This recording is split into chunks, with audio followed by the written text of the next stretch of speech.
What's going on, people? We are Tottenham TV, back here for another international roundup. Not long to go till all the international tournaments kick off, the Copa America and the Euros. So I think all the teams have done their preparations now. So let's go and see how the Tottenham players got on the international duty. Starting off with Denmark 3, Norway 1. Pierre-Emile Højbjerg opened the scoring again for Denmark. This time it wasn't 2 minutes in, but 12 minutes in. So opening the scoring once again. Another good display, completing 90 minutes, taking his goal tally for Denmark into double figures and earning his 77th cap for Denmark as well. Goal-scoring machine for Denmark he's become, really putting himself in the shop window. So he's doing us a favour, I would say, by getting himself out there, scoring those goals, and hopefully that means a team will be convinced to pay the money for him. And I think there are a few teams after him. Look, we know he's a good player. He always does well for Denmark, and I'm sure he's going to be in for quite a good Euros as well. Yeah, I mean, he always performs on the international stage, doesn't he? We've seen him do it time and time again, and I'm sure this tournament will be no different. A top role model professional, that is Pierre, for sure. Let's move on to Sweden against Serbia. Serbia did beat Sweden by 3-0. Deki completed 90 minutes. Obviously, no goal contributions, but he did create the most chances, drew the most fouls, and won the most duels out of any player involved in the match. So, a good performance from Deki, but a bad result. Sounds like Deki to me. Yeah. Always good underlying stats, but a lot of the time it doesn't always get the credit for it. But I'm glad he's still showing quite a high level. But Sweden, obviously not going to the Euros, they've got quite a good squad there, so they'll be very disappointed. Another poor result for them. And maybe they need to change a manager or something, because it's such a talented squad and they keep getting bad results quite consistently. Yeah, I'm not sure what it is. I don't know if they've got a good squad, but they do have good talent in there. But I don't know if that resonates in the whole squad though. I mean, you got Gyökeres, Isaac, Kulusevski, you got Forsberg as well. You got some good players there. But can you name me any top Swedish defenders or anything like that? Off the top of my head, no, I can't. But I'm sure they might have some. I haven't had to look at their squad. But still, with that front line, you should be doing a lot better. Yeah, it's true. But that's Deki earning his 39th cap for Sweden as well. Let's move on to Romania against Liechtenstein. 0-0 Romania. And a team going to the Euros should really be doing better against a team like Liechtenstein. Dragusin did complete 90 minutes, helping Romania to their second clean sheet in a week. But Can't get past him. Yeah, it's got to be concerning if you can't pick up a win against Liechtenstein. It's his 17th cap for Romania. But 2 0-0 draws in the build-up to Euros. I think maybe they're concentrating on being defensively solid. That's maybe the spin they'll put on it. Yeah, 0-0 draw to Liechtenstein is terrible. I don't know if they rested players for this game, but Dragusin now give him a lot of confidence. He's still, a young defender going into the tournament on the back of 2 back-to-back clean sheets. That'll give him that confidence, hopefully, going to the tournament to really show what you can do on the big stage. Yeah, I hope so. And I think it's going to be a big tournament for him. I know Romania, are probably one of the weaker teams in it, but I think I've got a feeling he could have a bit of a standout tournament. Even if they do go out in the group phases, I feel like he's going to come out of it, with a lot of credit in the bank.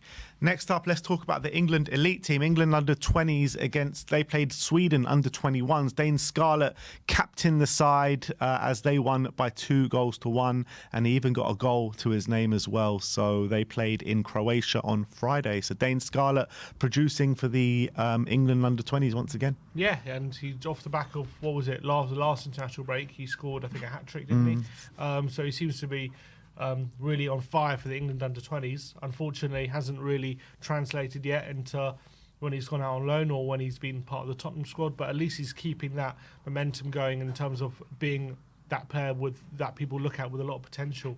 And he just needs to find a loan deal where he can really show what he's capable of. Yeah, I hope so. It's going to be a big season for him, isn't it, Dane Scarlett? If he gets a good, successful loan spell, then maybe he can start fighting his way back in to the Tottenham setup.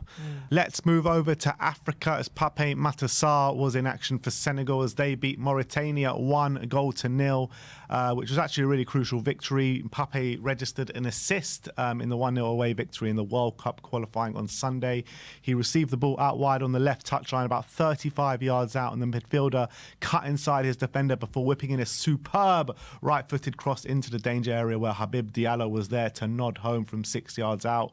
The only goal of the game, so another crucial role in a Senegal shirt for Pape Matar. He seems to be growing in responsibility for Senegal, doesn't he? Because if you in the World Cup last year, you got to remember he only had a few cameo appearances and he was brought off the bench, but now he's becoming one of their main players, and maybe off the back of a crucial role he had for Tottenham last season. You got to remember he's only 21. Yeah, it feels like he's been around for a lot longer and he's a lot older, but he's still so young.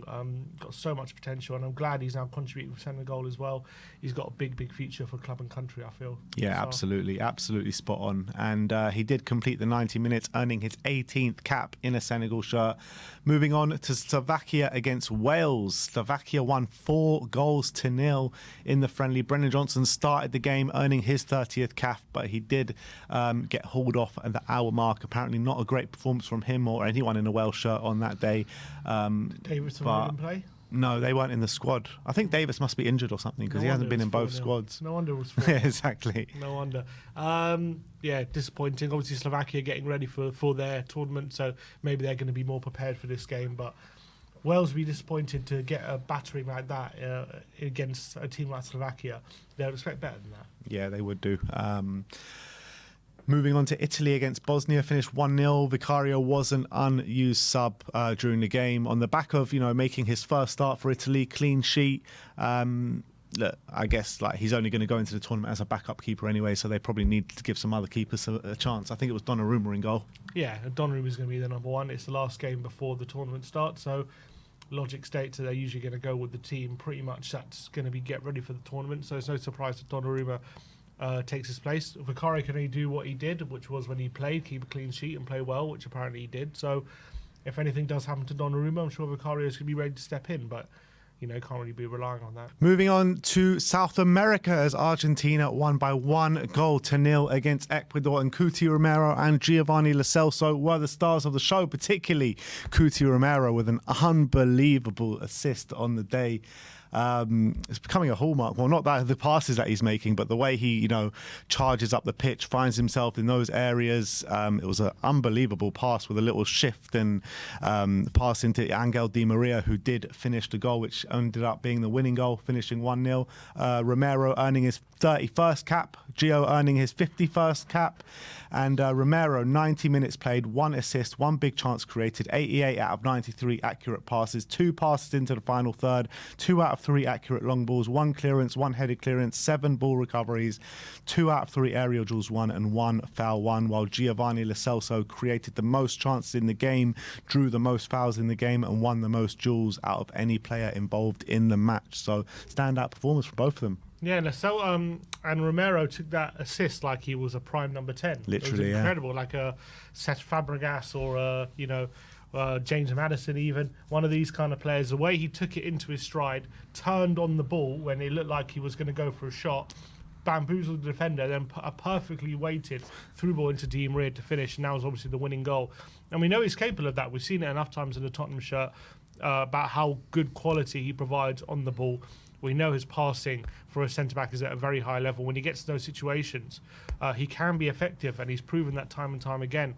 He's one of very few centre-backs who's capable of what he showed in this game. And he does it on the big stage as well. We saw an amazing World Cup he always performs really well for Argentina, and that's why he's the most trusted defender. And they see him as the best defender in the world out there in Argentina. And no surprise when he's pulling off passes like that. And then you can read all those stats about his defensive stats as well. He's on top of his game right now. Yeah, and he is definitely in to have a massive Copa America. I think Argentina probably go into it as favourites, being world champions. So if Argentina win the Copa, that'll be 3 tournaments in a row. Yeah, 2 Copas and a World Cup. People that's same as what Spain did. Yeah, unbelievable. Do you think they win it? Do I think they win it? I don't.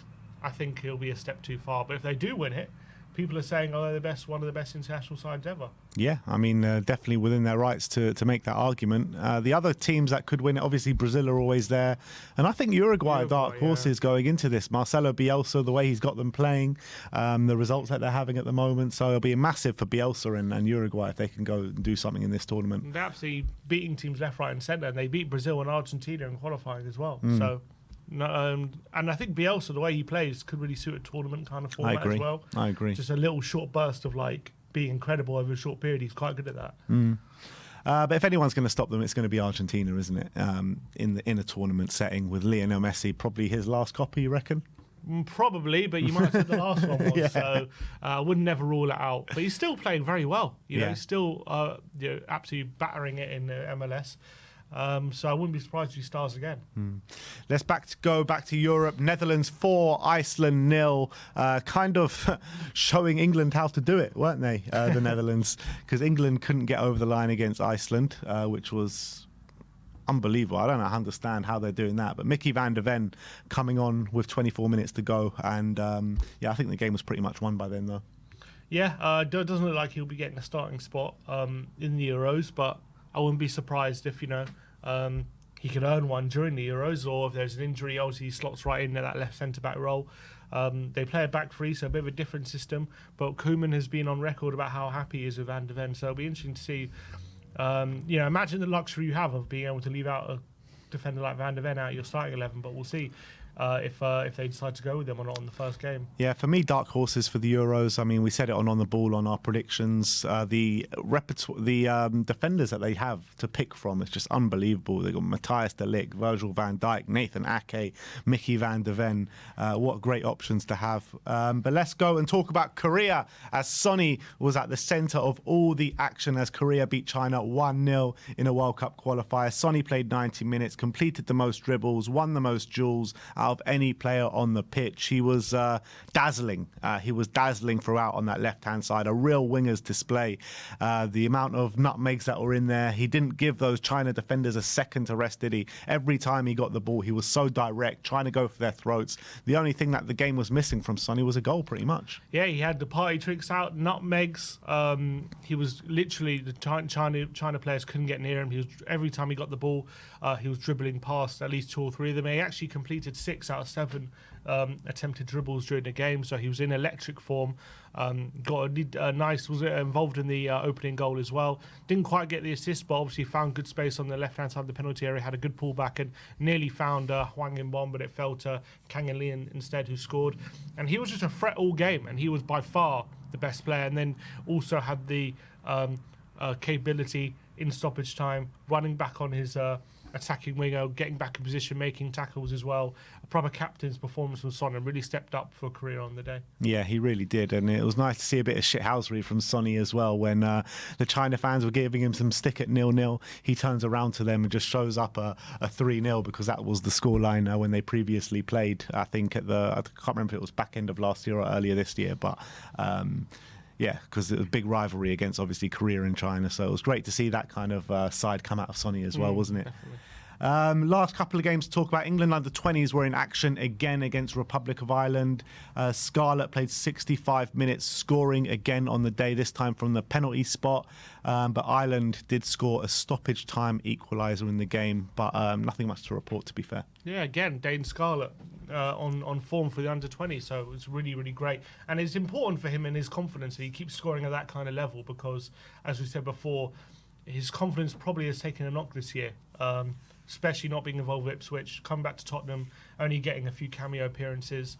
For his development, it's been a bit of a setback, I'll have to say, this year for Scarlett. So it's important that for him to keep that belief that he's on to big things, because, you don't just lose that ability and that talent overnight just because you didn't have the best year. And I don't want people to stop believing in what he can do. And I think it's important for his own self-belief that when he gets chances at this kind of level, he keeps taking them.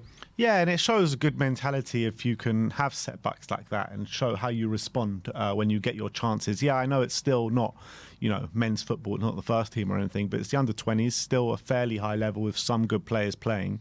So it's all about how you respond to the setbacks. And I think when he's getting the chance. He's doing that well at the moment. So big up to Dane Scarlett. The last game we're going to talk about is Portugal 3, Ireland 0. Troy Parrott getting his chance to start in the game. Played 53 minutes, so went off fairly early in the second half, and obviously didn't have any goal contributions because Ireland got well and truly beat by a really good Portugal side. Cristiano Ronaldo scoring twice on the day. Yeah, it was always going to be difficult, especially because Portugal, I think they play a back three on the day as well. So I think it's always going to be difficult for someone like Parrott to get involved. And I think Parrott was also playing on the wing. Yeah, he was, yeah. On the right wing. So wasn't his natural position, didn't really get the opportunities maybe he'd hoped to get. So it was a frustrating day for him. I was watching quite a bit of it, and Portugal just so dominant. Ireland couldn't really get in the game. Yeah. All right. Well, there you have it. That is your international roundup.